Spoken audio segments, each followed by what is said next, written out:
Olá, eu sou a Thaís, professora de História da Arte das Unidades Santa Marta, Unidade Prêmio, primeiro ano e segundo ano do ensino médio. Vou começar falando do nosso conteúdo, primeiro ano, segundo ano do ensino médio, e peço que vocês estejam aqui ligados comigo. Eu farei um recorte, porque como eu vou falar de um espaço de tempo extenso, é habitual que eu mencione alguns rótulos. Então, são esses. Vocês vão entender lá na frente por quê. Primeiro, nós temos aí o período da pré-história, onde tem o conceito de sobrevivência, misticismo e não fazer estético. Logo depois nós temos o período da antiguidade, onde tem aquela percepção mística relacionada às pessoas, o conhecimento mesopotâmico e também o movimento paleocristão. Depois nós temos a Idade Média, que é um período onde vão ser construídas as igrejas, e momento também onde vai ter o surgimento da arte românica, da arte gótica. É importante a gente entender a Igreja Católica como protagonista da palavra divina, e é um momento também bem importante da história da arte, né? A Idade Média. Depois nós vamos entrar com a Idade Moderna. E a Idade Moderna é um marco, é um marco na história. Até porque nós vamos ter uma mudança na maneira de pensar. O homem, ele vai estar em busca de conhecimento científico para as suas indagações. Então, é um momento diferenciado, e onde vão surgir artistas impressionantes, tá? E depois da Idade Moderna, perdão, gente, antes que eu chegue ao meu destino, a Idade Moderna, ela também traz uma rivalidade entre católicos, protestantes. Então, nós vamos ter aí o surgimento do Barroco. E no Barroco, o que nós temos no Barroco? Emotividade, dramaticidade, subjetividade,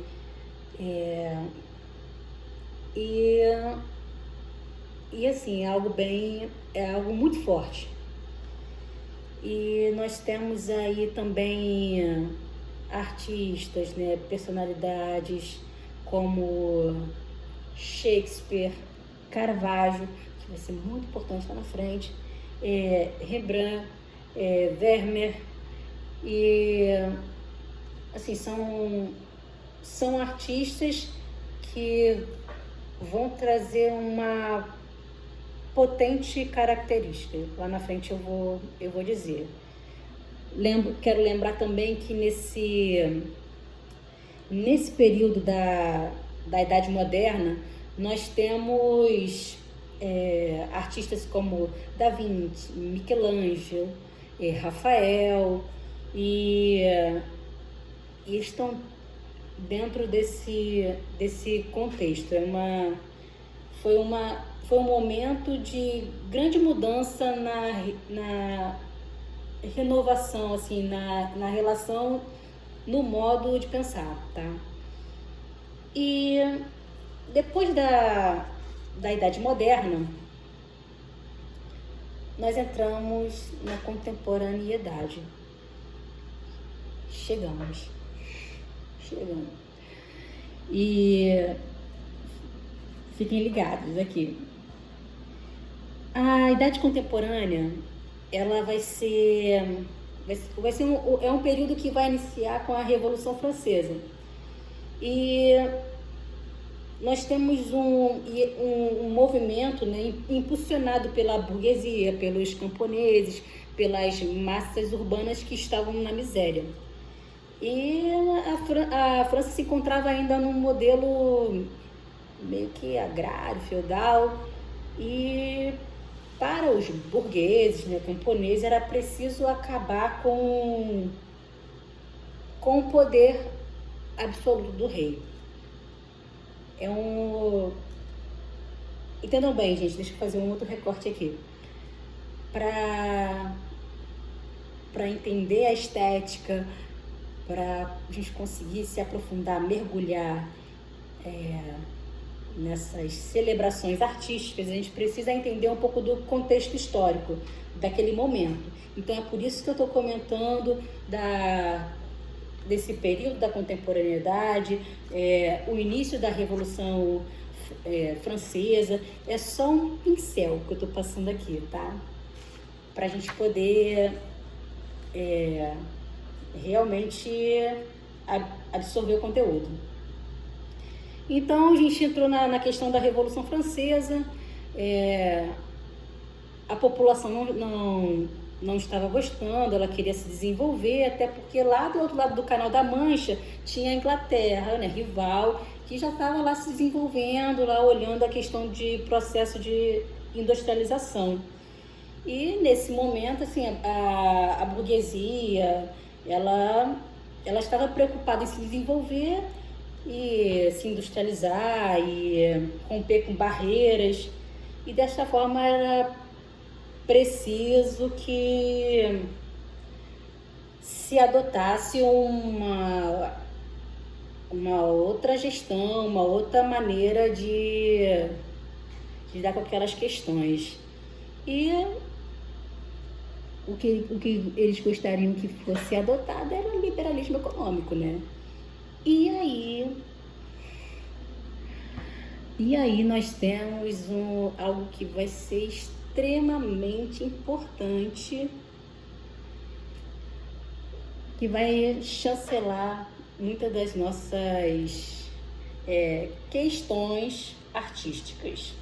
Então, nesse momento, nós temos aí o marco, o surgimento da corrente filosófica iluminista, que ela destaca a razão e ela vai mudar o modo de pensar. E ela vai influenciar o neoclássico, que é o nosso conteúdo, e ela vai influenciar também o romantismo, né? O neoclássico e o romantismo, que é a expressão da época. É a expressão da época. O iluminismo é um movimento intelectual de duras críticas ela destina duras críticas às práticas econômicas mercantilistas, ao absolutismo e ao poder do clero, né? O que ele tinha de direito concedido. Então ele vai contra essas questões de forma bem firme. E eu vou deixar aí para Tamires, Bianca, Pierre. Aí dentro desse contexto nós temos aí Montesquieu, Voltaire, Adam. O iluminismo ele vai dialogar diretamente com a estética artística, diretamente, tá? Isso é muito importante. Inclusive, no nosso livro, bem na lateralzinha, ele vem comentando sobre o iluminismo, ele comenta brevemente sobre a questão da revolução. Então é algo que está ali bem na lateral do livro.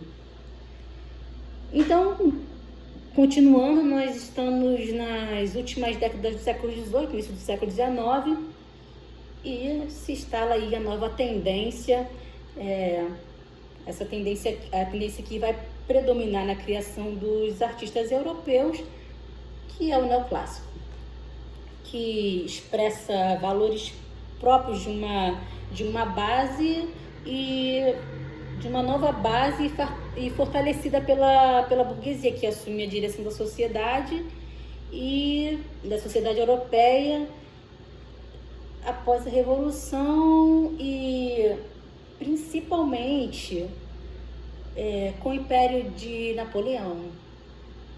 E, em relação a Napoleão, eu vou comentar aqui de um artista que eu vou passar um trabalho sobre ele.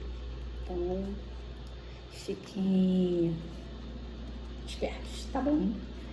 E, continuando a questão do neoclássico, ele retoma com os princípios greco-romanos e da antiguidade, século IV, e de acordo com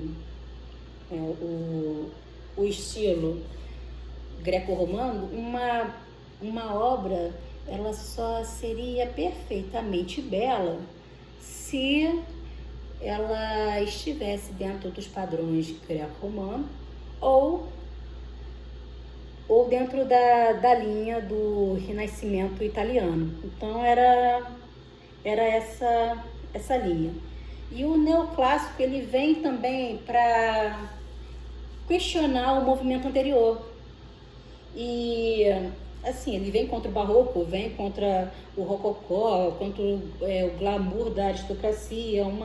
É uma nova era, é uma nova fase, é uma questão de elevar o moral, ânimo, racionalidade, formalidade. Nós temos também equilíbrio entre as cores. Isso são algumas características do neoclássico. Mas aí, poxa professora, como esse estilo ele traduziu, né, na arquitetura, na pintura da época? Por exemplo, na arquitetura, tanto nas civis quanto nas religiosas, ela segue o modelo dos templos gregos, né, greco-romano, e de algumas edificações do Renascimento italiano. Mas, professora, me dá um exemplo para mim.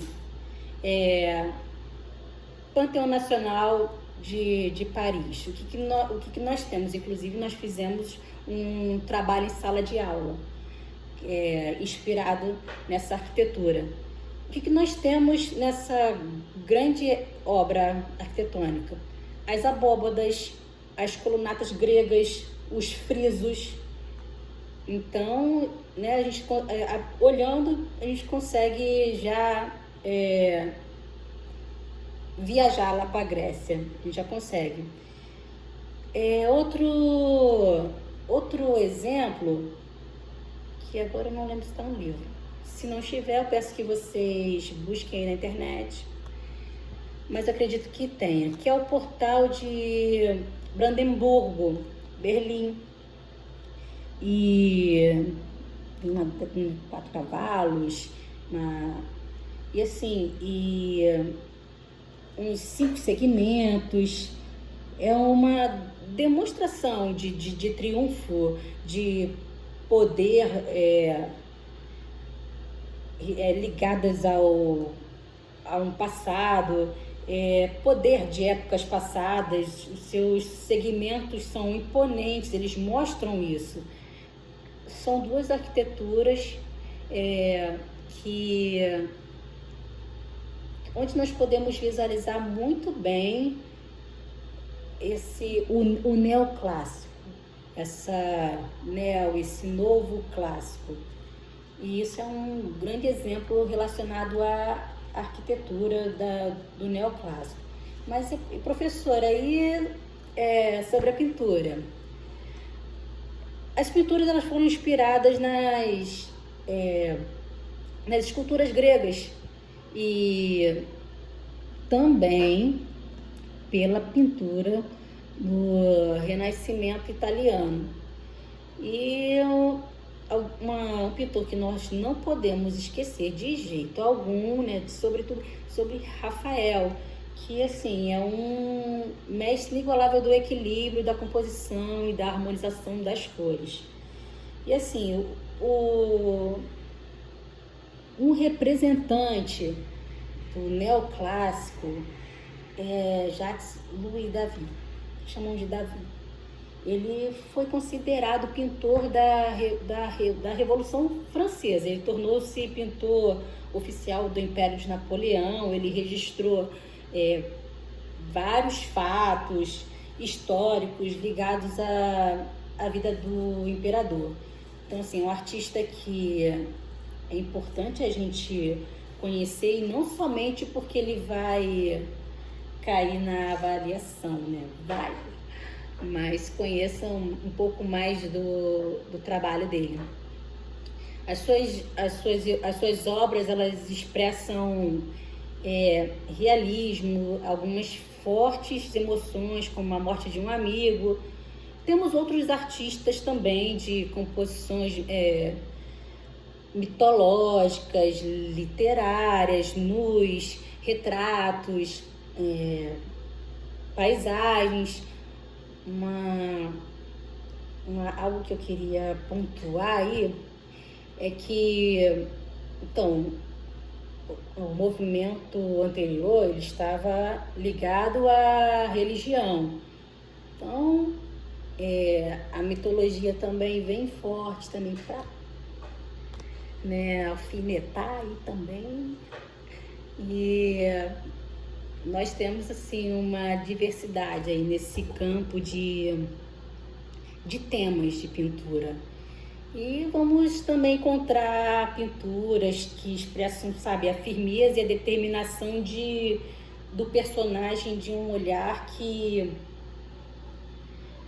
é um personagem que olha para o observador de uma forma direta. Então, é uma característica também.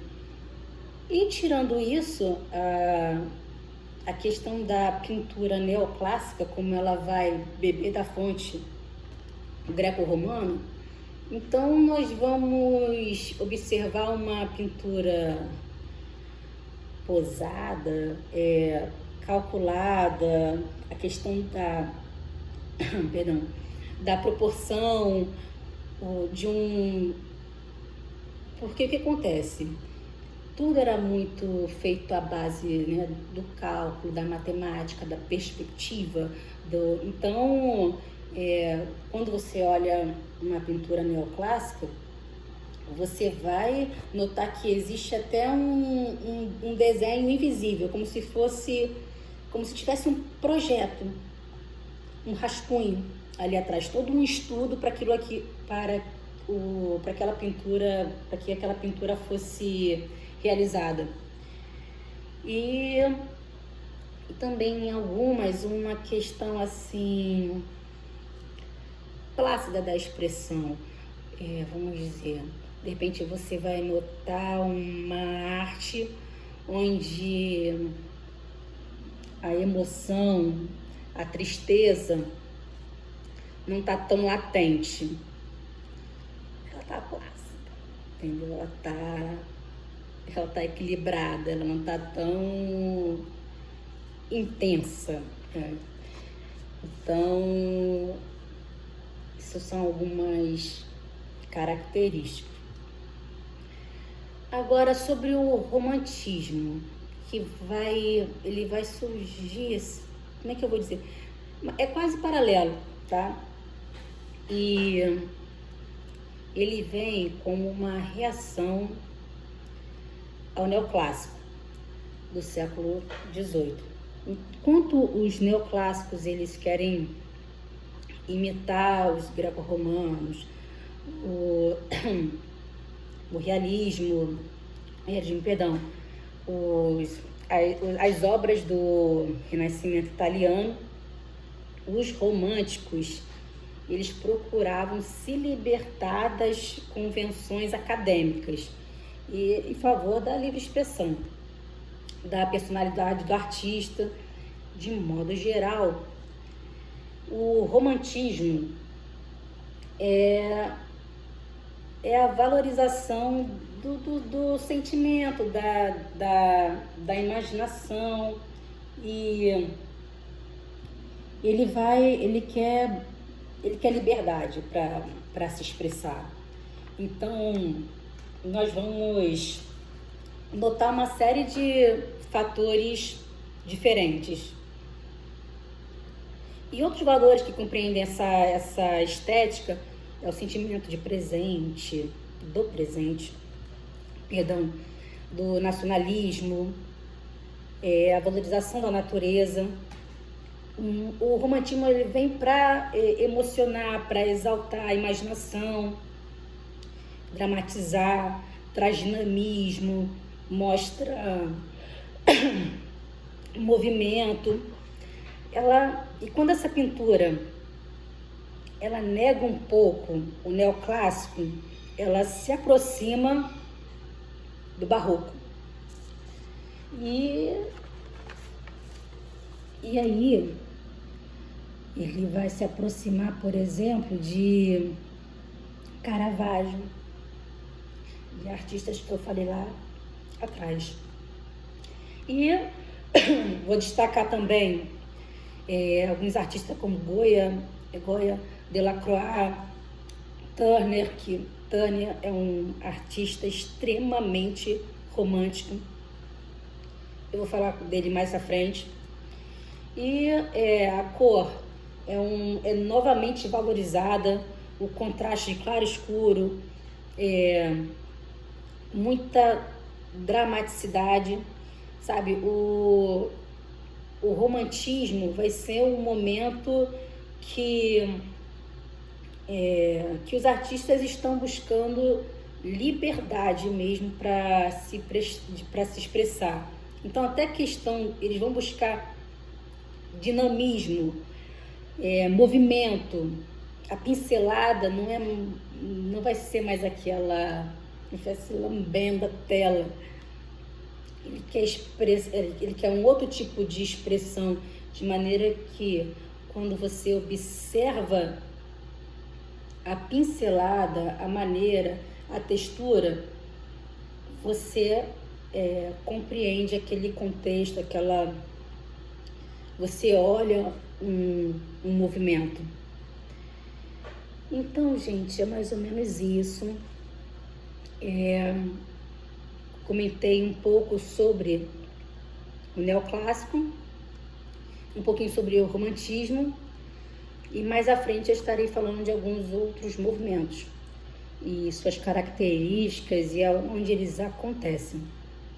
Peço que vocês estejam comigo aqui, me acompanhando, e eu vou passar algumas atividades práticas também, e vou pedir para vocês me mandarem, tá bom?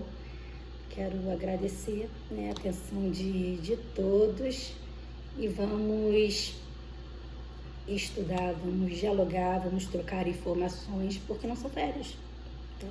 Quarentena. Beijo.